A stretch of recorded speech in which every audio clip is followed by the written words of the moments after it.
ATM चोर। चंदू बचपन से ही बस स्टैंड पर भीख मांगता था। थोड़े थोड़े करके उसे अपने खाने के लिए पैसे तो मिल जाते थे, पर अब वह बड़ा हो गया था। वह एक दिन सोचने लगा कि अधिक पैसों को इकट्ठा करने के लिए क्या करे। मेरे पास इतना धन नहीं है, लेकिन मुझे अच्छी अच्छी चीज़ें खाना और कपड़े पहनने का शौक है। मैं तो सदा लोगों से मांग मांग कर पैसे इकट्ठा ही करता रहता हूँ, पर कभी अपने शौक के लिए 1 रुपया भी नहीं खर्च कर सकता, क्योंकि अगर मैं सूट पहनकर घूमूंगा तो कोई मुझे भीख नहीं देगा। अब तो अपने शौक दबाने की आदत ही हो गई है। चलो गिनकर देखता हूँ आज कितने पैसे हो गए, फिर सोचूंगा क्या करना है। चंदू पैसे गिनना शुरू कर देता है। तभी उसकी नज़र सड़क के उस पार लगे एटीएम मशीन पर जाती है, जहाँ एक आदमी पैसे निकाल रहा था। वह उससे जाकर भीख मांगता है। दे दे बाबू, भूखे को रोटी के लिए 5-10 रुपए दे दे बाबू। अरे तुम्हें भीख मांगते शर्म नहीं आती? हट्टे कट्टे हो, कुछ काम क्यों नहीं करते? अरे बाबू, मुझे क्या समझा रहे हो? आपने भी तो अभी भीख मांगी है इस मशीन से। यह सुनकर वह आदमी हंसने लगता है और उसे समझाता है। अरे भैया, ये तो मेरे अपने जमा किए हुए पैसे हैं।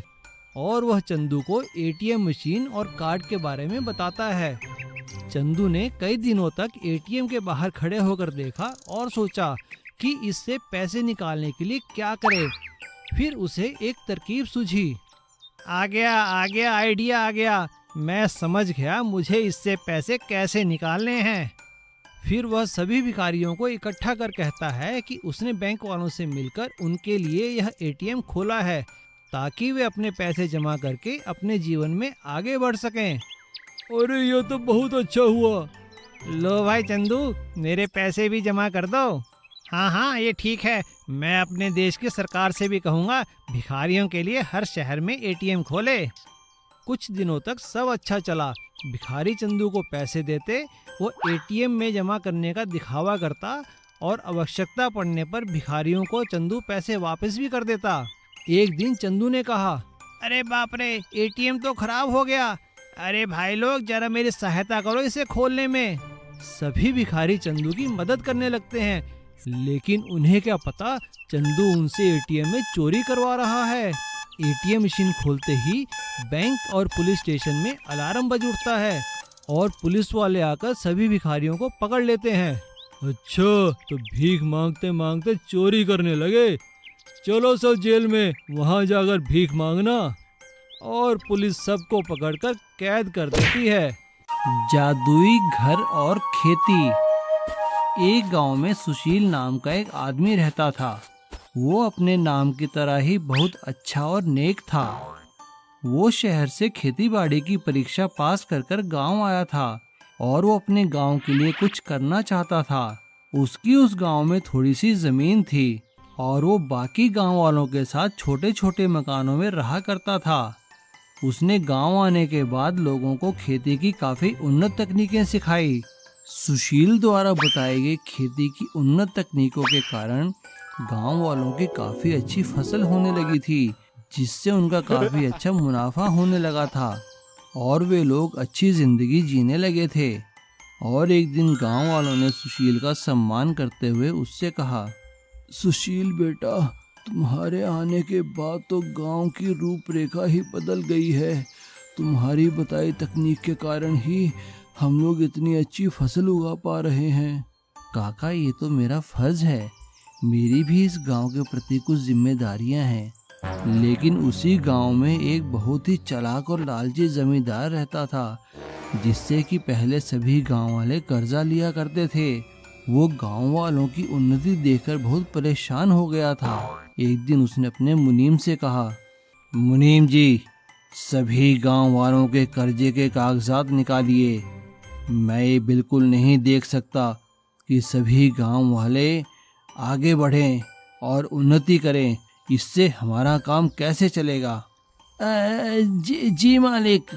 और जमींदार सभी गांव वालों को ये बोलकर धमकाता है कि उन्होंने उसका काफी कर्जा देना है और वो कर्जा देने की मियाद खत्म हो चुकी है, और वो अपने बदमाशों को गांव वालों की जमीन पर कब्जा करने भेजता है। सुशील जमींदार से कहता है, जमींदार साहब, लोगों की फसल अब अच्छी हो रही है, हमें कुछ दिन और दीजिए, हम आपका सारा कर्जा चुका देंगे। नहीं, तुम कौन हो? ज्यादा नेता बनते हो इनके, मारो इसे। और ऐसा कहते ही जमींदार के गुंडे उन सबको मारने लगते हैं और उन्हें मारकर जंगल में भगा देते हैं। परेशान होकर सुशील भगवान से मदद की गुहार करता है और तभी एक चमत्कार होता है और वो सुशील को एक बीज देकर कहते हैं, बेटा, तुम्हारी समस्या का हल ये बीज है, इसे ले जाकर अपने गांव में लगा दो, तुम्हारा भला होगा। सुशील वो बीज लेकर भगवान का धन्यवाद करता है। जमींदार के गुंडों के जाने के बाद सभी लोग गांव में वापस आ जाते हैं और सुशील वैसा ही करता है जैसा जंगल के देवता ने कहा था। सुशील के बीज लगाते ही वहाँ एक बहुत बड़ा पेड़ उगाता है जिस पर अलग अलग डिजाइन के घर टंगे हुए थे। गांव वाले जैसे ही घर उतार कर जमीन पर रखते हैं, वे घर बहुत बड़े बड़े घरों में बदल जाते हैं। गांव वाले भगवान का धन्यवाद करते हैं और वो देखकर हैरान रह जाते हैं कि उनकी फसलें भी लहलहा रही थी और उनमें गेहूं उगाई थी, लेकिन वो भी सोने और चांदी के दानों वाली। गांव वाले अपने अपने खेतों में जाकर सोने और चांदी के दानों वाली गेहूं तोड़ लेते हैं और उसे ले जाकर जमींदार को देकर अपना कर्जा पूरा करते हैं। जमींदार भी इतना सारा सोना चांदी देखकर लालच में आ जाता है और सभी गांव वालों की जमीन के कागज उन्हें वापस कर देता है और इस तरह से जादुई घर के पेड़ के कारण सभी गांव वालों की किस्मत बदल जाती है। एक समय की बात है, एक गांव में नंदू नाम का एक आदमी रहता था। वो बहुत ही आलसी था, उसका इस दुनिया में कोई नहीं था। उसके माता पिता मरते समय उसके नाम काफी जमीन छोड़कर चले गए थे, लेकिन उसने कभी अपनी जमीन पर खेती नहीं की थी। वो तो बस अपने एक दो नौकरों के साथ अय्याशी करता रहता था और जब पैसों की जरूरत होती थी तो थोड़ी सी जमीन बेच दिया करता था। उसकी इस आदत से उसका एक वफादार नौकर रामू बहुत परेशान था। एक दिन उसने नंदू से कहा, अरे नंदू बाबा, आप थोड़ा काम काज भी कर लिया कीजिए। अरे आप ना करो तो हमें जमीन पर काम करने दिया करो, ऐसे कब तक जमीन बेचकर गुजारा होगा। अरे काका मजे करो तुम, मेरे जीते जी तुम्हें काम करने की कोई जरूरत नहीं है। चलो जाओ, मेरे लिए खाने को कुछ अच्छा सा लेकर आओ। जैसी आपकी मर्जी बेटा। नंदू की एक खासियत थी, वो दिल का बहुत ही अच्छा था। एक दिन जब वो अपने घर के अंदर आराम कर रहा था, तभी उसे बाहर कुछ आवाज सुनाई दी। बाहर एक भिखारी खाने के लिए कुछ मांग रहा था, लेकिन रामू काका उसे भगा रहे थे। अरे जाओ यहाँ से, यहाँ कुछ नहीं मिलेगा। लेकिन तभी नंदू ने आवाज सुनकर, अरे काका कौन है, बुला लो इसे, खिला दो रोटी। ठीक है बेटा, जैसी तुम्हारी मर्जी। और रामू काका उस भिखारी को अंदर बुला लेता है और नंदू बड़े प्यार से उसे रोटी खिलाता है। रोटी खाने के बाद वो भिखारी नंदू का धन्यवाद करके वहाँ से चला जाता है और नंदू जैसे ही उसे दरवाजे पर छोड़कर आता है, वो देखता है कि वो भिखारी जहाँ बैठा हुआ था वहाँ पे एक बहुत बड़ा गोल्डन कलर का टमाटर पड़ा था। ये देखकर नंदू फटाफट दरवाजे के बाहर जाता है, लेकिन उससे वो भिखारी कहीं नजर नहीं आता। नंदू उस गोल्डन टमाटर को भगवान की मर्जी समझकर अपने पास रख लेता है और फिर से अपनी जमीन बेचकर अपना गुजारा करने लगता है। धीरे धीरे करके उसकी सारी जमीन बिक जाती है। अब उसके पास बेचने के लिए कुछ भी नहीं था, लेकिन तभी अचानक उसकी नजर उस टमाटर पर पड़ती है और वो उसे लेकर शहर में सुनार के पास जाता है। वो जैसे ही टमाटर बेचने के लिए सुनार के पास जाता है, तभी अचानक उससे 2-3 लड़के वहां आ जाते हैं और उससे काम मांगने लगते हैं। नंदू उनसे कहता है, अरे मैं तुम्हें कैसे काम दे सकता हूँ, मैं तो खुद बेच बेच कर गुजारा कर रहा हूँ। तभी उनमें से एक लड़का उससे कहता है, अरे भाई साहब ऐसी बात है तो आ जाओ ना, हमारे साथ भीख मांगने चलो। नंदू को उसकी ये बात बहुत चुभ जाती है और वो गोल्डन टमाटर सुनार को बेचता है, जिससे उसे काफी सारे पैसे मिलते हैं और वो गांव में जाकर काफी सारी जमीन खरीद लेता है और उन लड़कों को वहां पे काम पर लगा देता है और सभी लोग बड़ी मेहनत से उसकी जमीन पर काम करते हैं और ढेर सारे टमाटर उगाते हैं, जिन्हें बेचकर नंदू की काफ़ी अच्छी कमाई होती है और वो इससे और ज़मीन खरीदता है और खेती करता है। अब उसके पास ढेर सारी ज़मीन हो जाती है और ढेर सारे खेती के लिए नौकर भी। इस तरह एक भिखारी द्वारा दिए गए गोल्डन टमाटर से नंदू की किस्मत बदल जाती है और वो फिर से खुशहाली भरा जीवन जीने लगता है, ज़मीन बेचकर नहीं बल्कि ज़मीन पर फसल उगाकर, और वो भी टमाटर की। बिरयानी की खुशबू। एक गांव में एक छोटा सा परिवार रहता था। उस परिवार का मुखिया राजेंद्र था। राजेंद्र का एक बेटा और बहू थे। बेटा तो बहुत नालायक था, पर बहू बहुत ही समझदार थी। राजेंद्र एक चाय और समोसे का ठेला लगाता था और अपना घर चलाता था। उसका बेटा लल्लन तो बस इधर उधर घूमता ही रहता था। बेटा, अब मैं बूढ़ा हो गया हूँ, अब सारा दिन अपने ठेले पर काम नहीं कर सकता। तुम अब शादीशुदा हो, तुम्हें मेरे व्यापार में अपना साथ देना चाहिए। नहीं पिताजी, मुझसे यह नहीं होगा, मैं तो सारा दिन एक जगह खड़ा नहीं रह सकता। मैं कल से आपके साथ ठेले पर जाऊंगी, आपकी मदद भी करूंगी। पर बेटा। मना मत कीजिए पिताजी, मुझे अपने साथ ले जाना मत भूलिए, मैं भी आपके बेटे की तरह हूँ। ठीक है बेटा, तुम कल मेरे साथ चलना। अगले दिन लल्लन की पत्नी ने सुबह सुबह उठकर थोड़ी बिरयानी बना ली और अपने ससुर के साथ चल दी। ये मेरी बहू है, आज से ये मेरी मदद करेगी, आपको गरम गरम समोसे खिलाएगी, ये बहुत गुणी है। राजेंद्र, आज मुझे बहुत भूख लगी है, क्या और कुछ भी है खाने को? वैसे कहीं से बिरयानी की खुशबू आ रही है। मैं थोड़ी बिरयानी लाई हूँ, क्या आप वो खाना पसंद करेंगे? हाँ हाँ, खिलाओ। अरे वाह, बहुत स्वादिष्ट बनी है, रोज लाया करो, इसे खाने के लिए तो लाइन लग जाएगी। बेटी, ये काम अच्छा है, क्या कहती हो? हाँ पिताजी, इससे हमारी कमाई दुगनी हो जाएगी, कल से मैं ज्यादा बिरयानी बना कर लाऊंगी। कुछ ही दिनों में उनका बिरयानी का कारोबार इतना बढ़ गया कि उन्होंने एक दुकान ले ली और उसे होटल बना लिया। पिताजी, आप दोनों ने इतनी मेहनत करके होटल बना लिया है, अब मैं भी इधर उधर घूमकर थक गया हूँ। आप कहें तो मैं आपके साथ मिलकर बिरयानी और चाय समोसे बेचूं? हाँ बेटा, बहू ने तो इस काम को इतना बढ़ा दिया कि अब हमें और लोग चाहिए जो हमारी मदद करें।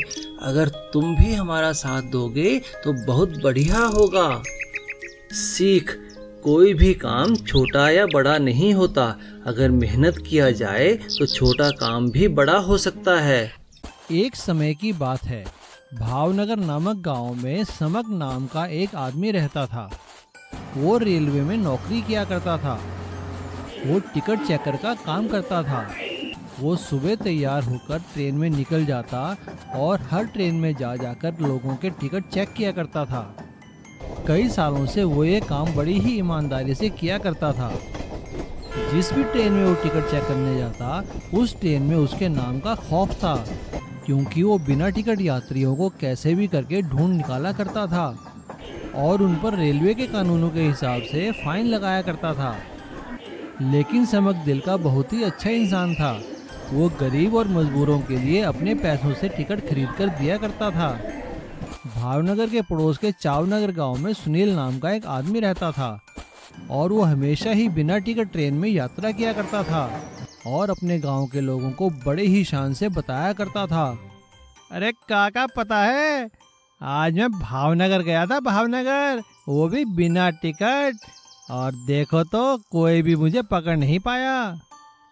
अरे सुनील, ध्यान से चला कर, तुझे पता है भावनगर से चावनगर में समक की ड्यूटी लगी है। वो जैसे भी करके बिना टिकट यात्रियों को पकड़ लेता है। अरे समक हो या चमक, सुनील को पकड़ने वाला आज तक पैदा नहीं हुआ, समझा? चल मैं तुझे तरकीब बताता हूँ। और इस तरह से सुनील सभी गांव वालों को बिना टिकट यात्रा करने के लिए उकसाया करता था और चावनगर के लोग सुनील की तरकीबों के बारे में जानकर अब बिना टिकट यात्रा करने लगे। गांव के कुछ बुजुर्गों ने उन्हें समझाने की कोशिश की। भाई देखो बच्चों, बिना टिकट यात्रा करना गलत है। तुम लोग ऐसा मत किया करो, अगर पकड़े गए तो गांव का नाम बदनाम होगा।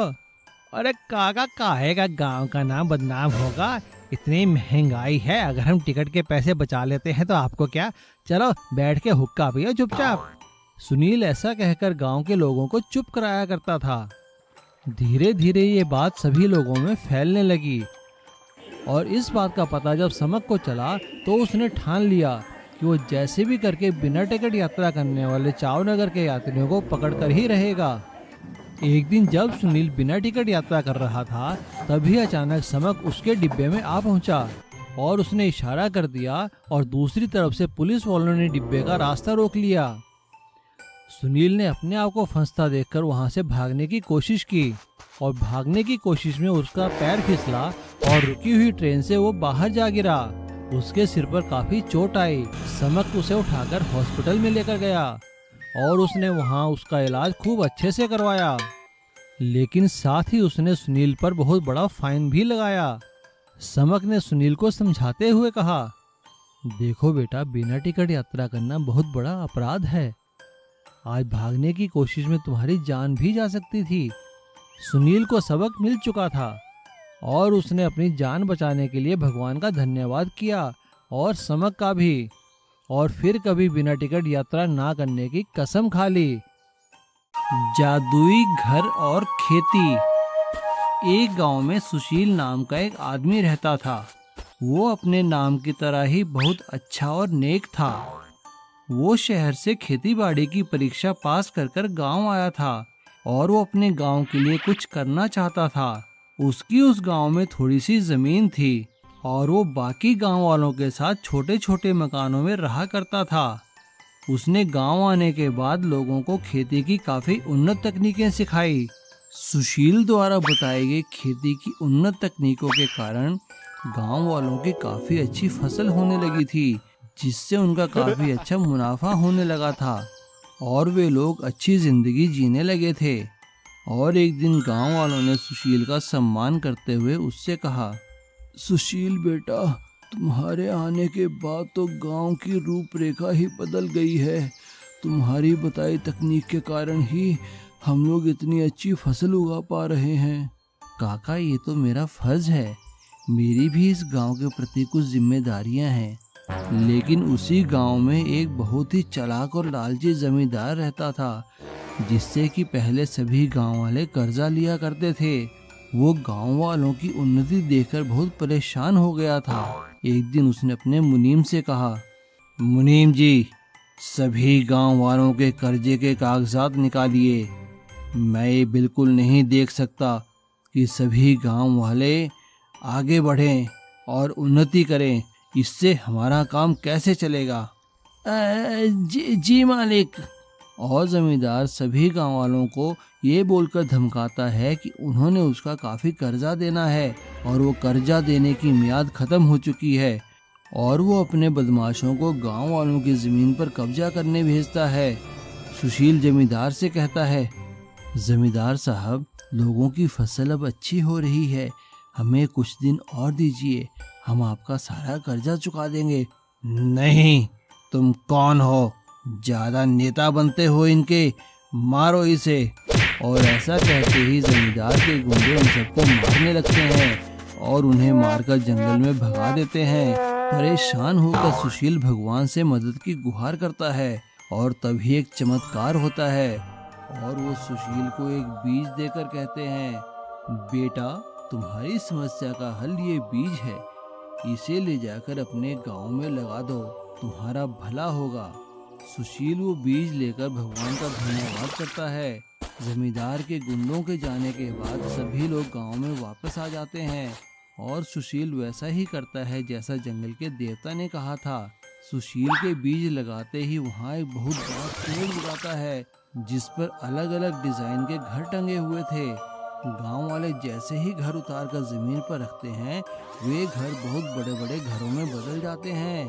गांव वाले भगवान का धन्यवाद करते हैं और वो देखकर हैरान रह जाते हैं कि उनकी फसलें भी लहलहा रही थी और उनमें गेहूं उगाई थी, लेकिन वो भी सोने और चांदी के दानों वाली।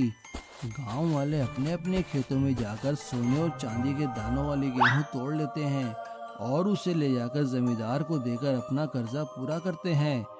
जमींदार भी इतना सारा सोना चांदी देखकर लालच में आ जाता है और सभी गांव वालों की जमीन के कागज उन्हें वापस कर देता है। और इस तरह से जादुई घर के पेड़ के कारण सभी गांव वालों की किस्मत बदल जाती है। लालची चिकन सूप वाला। श्यामलाल शहर के बाजार के बीचों बीच सड़क किनारे एक ठेला लगाकर चिकन सूप बेचता था। जो भी बाजार में आता उसके चिकन सूप की खुशबू उसे वहां खींच लाती। उसके ठेले के आगे हमेशा भीड़ लगी रहती थी। अरे भैया, 1 प्लेट चिकन सूप देना और हाँ 1 प्लेट पैक भी कर देना। थोड़ी देर रुकना पड़ेगा भाई साहब, आपसे पहले 4 ग्राहकों के नंबर हैं। ठीक है भाई, मैं यहाँ साइड में खड़ा होकर इंतजार कर लेता हूँ। उसका नंबर आने पर श्यामलाल उसे सूप देता है।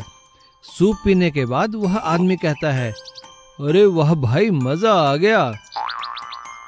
श्यामलाल उनका धन्यवाद करता है। आपका बहुत बहुत धन्यवाद सर।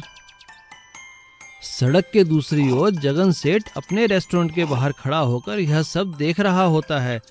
तभी उसके दिमाग में एक विचार आता है और वह सड़क पार कर श्यामलाल के ठेले पर पहुंचता है। अरे भाई, 1 कप सूप तो पिलाना। श्यामलाल जगन सेठ को चिकन सूप पिलाता है। अरे भाई, मजा आ गया तुम्हारा चिकन सूप पीकर। कितना कमा लेते हो यहाँ तुम? बस गुजारा हो जाता है सेठ जी। अरे मेरे साथ मिलकर काम करोगे? जितना तुम यहाँ कमाते हो उसे 3 गुना मैं तुम्हें दूंगा। ठीक है सेठ जी, मैं आपको कल बताऊंगा। श्यामलाल रात भर जगन सेठ के प्रस्ताव के बारे में सोचता रहता है और अगले दिन जैसे ही वह अपना ठेला लेकर बाजार पहुंचता है तभी जगन सेठ उसके पास आता है। हाँ भाई, क्या सोचा तुमने? ठीक है सेठ जी, मैं आपके साथ काम करने के लिए तैयार हूँ। अगले ही दिन से श्यामलाल जगन सेठ के रेस्टोरेंट में चिकन सूप बनाने लगता है। धीरे धीरे श्यामलाल के सारे ग्राहक जगन सेठ की दुकान पर आकर उसका सूप पीने लगते हैं। जगन सेठ का रेस्टोरेंट जो कभी खाली रहता था वहाँ अब हमेशा भीड़ रहने लगती है। अरे लो भाई श्यामलाल, अपने पैसे ले लो भाई, तुमने तो कमाल कर दिया। शुक्रिया सेठ जी, आपने मुझे मौका दिया। कुछ महीने सब ठीक चलता है, लेकिन बाद में जगन सेठ के मन में लालच आ जाता है और वह श्यामलाल से सूप बनाने का तरीका सीख लेता है। एक दिन जगन सेठ श्यामलाल से कहता है, भाई श्यामलाल, मजा नहीं आ रहा तुम्हारे बनाए सूप में अब। अरे तुम कहीं और काम ढूंढ लो। लेकिन सेठ जी। भाई लेकिन वेकिन कुछ नहीं, अपना हिसाब लो और निकलो यहाँ से। श्यामलाल अपना सा मुंह लेकर वहां से चला जाता है और अगले ही दिन फिर से अपना ठेला लेकर बाजार के बीचों बीच अपना काम शुरू कर देता है और पहले से भी अच्छा चिकन सूप बनाकर रेस्टोरेंट से सस्ते दामों पर बेचने लगता है। श्यामलाल अपने हर ग्राहक को सारी बात बताता है। धीरे धीरे श्यामलाल के सभी ग्राहक वापस आ जाते हैं और जगन सेठ का रेस्टोरेंट फिर खाली हो जाता है। सीख, लालच बुरी बला है। नीलू और सरिता शहर में रहते थे। वो दोनों एक फूड कंपनी में काम करते थे। वहीं दोनों आपस में मिले और दोनों ने शादी कर ली। शादी करने के बाद भी वो दोनों उसी कंपनी में काम किया करते थे। उन दोनों को घूमने फिरने का बहुत शौक था। एक साल भी ऐसे ही गर्मियों के दिनों में उन्हें 3-4 दिन की छुट्टियां मिलने वाली थी। तो नीलू के दोस्त ने उससे पूछा, अरे भाई नीलू, क्या प्रोग्राम है तुम्हारा? कहाँ जा रहे हो छुट्टियों में इस बार? अरे हाँ रमेश, इस बार हम कहीं बड़े शहर में नहीं जा रहे। इस बार हम गांव में और एक हेरिटेज वॉक के लिए जंगल में घूमने जा रहे हैं। और छुट्टियां मिलते ही दोनों एक पहाड़ी के क्षेत्र में घूमने के लिए निकल जाते हैं। वो दोनों एक गांव में ठहरते हैं। अगले दिन वो लोग सुबह ही गांव की एक टैक्सी लेकर जंगल में घूमने के लिए निकल जाते हैं। टैक्सी वाला उन्हें पहाड़ के नीचे उतार देता है और कहता है, अरे साहब, आप यहाँ से पैदल जाइए और पहाड़ी के चोटी पर मंदिर है, वहाँ से घूम कर आइए। मैं शाम को आपको यहाँ लेने आ जाऊँगा। अगर कोई दिक्कत हो तो मुझे फोन कर देना। यहाँ पे नेटवर्क की कोई कमी नहीं है। टैक्सी के वहाँ से जाते ही दोनों जंगल में घूमने निकल जाते हैं। जंगल में घूमने के लिए एक साफ सुथरा रास्ता बना हुआ था। दोनों उस रास्ते पर चलते चलते जंगल के मनोहारी दृश्य देखने लगे और ना जाने कब जंगल के बीचों बीच खो गए, उन्हें समय का पता ही नहीं चला। शाम ढलने को थी, तभी हल्की हल्की बारिश होने लगी। वो दोनों एक पेड़ के नीचे बैठ गए। थोड़ी ही देर में बारिश रुक गई, लेकिन तब तक शाम होने लगी थी और वो जंगल के इतने अंदर आ चुके थे कि उन्हें रास्ता कहीं मिल नहीं रहा था। तभी अचानक नीलू की नजर दूर से एक रोशनी पर पड़ती है। वो उस दिशा में चल पड़ते हैं। वो नजदीक जाकर देखते हैं कि वहाँ एक छोटी सी झोपड़ी बनी थी। दोनों उस झोपड़ी के अंदर जाते हैं तो वहाँ पे एक बूढ़ी औरत बैठी हुई थी। नीलू उस बूढ़ी औरत को नमस्कार करते हुए कहता है, अम्मा जी नमस्कार, हम यहाँ घूमने आए थे लेकिन जंगल में रास्ता खो गए हैं। क्या हमें यहाँ रात भर के लिए आश्रय मिल सकता है? हाँ हाँ बेटा, तुम दोनों बड़े आराम से मेरी झोपड़ी में रह सकते हो। वो बूढ़ी औरत उन लोगों के लिए झोपड़ी के कोने में बिस्तर लगा देती है। तभी सरिता उस बूढ़ी औरत से कहती है, अम्मा बुरा न माने तो बहुत भूख लगी है, क्या कुछ खाने में है? अरे अरे बेटा, इसमें बुरा मानने की क्या बात है। अगर तुम मटन खाते हो तो आज पत्थर पर मैंने मटन पकाया है, आओ खा लो।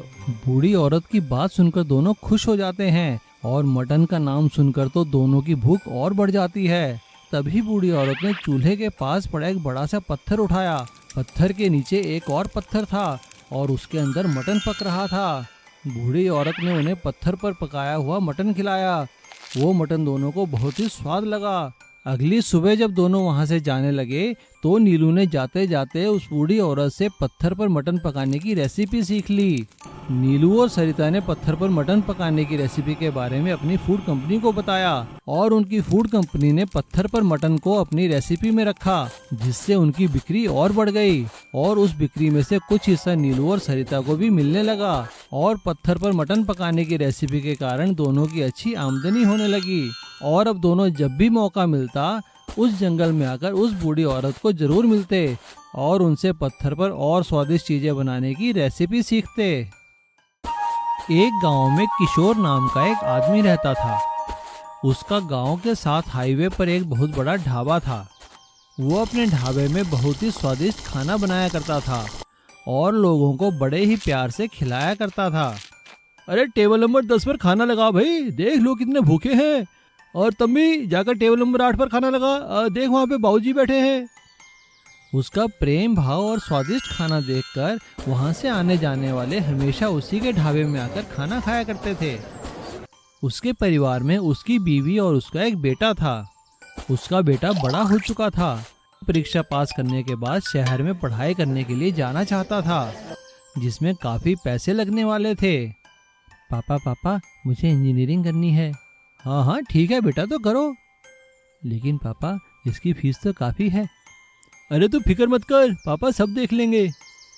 किशोर अगले ही दिन गांव के बैंक में जाकर बैंक मैनेजर से लोन की बात करता है। बैंक मैनेजर किशोर का एजुकेशन लोन पास कर देता है और किशोर पैसे लेकर अपने बेटे को इंजीनियरिंग के लिए शहर भेज देता है। गांव में ही रहने वाला कमल किशोर की तरक्की से बहुत जलता था। ये किशोर न जाने क्या घुट्टी पिलाता है सबको।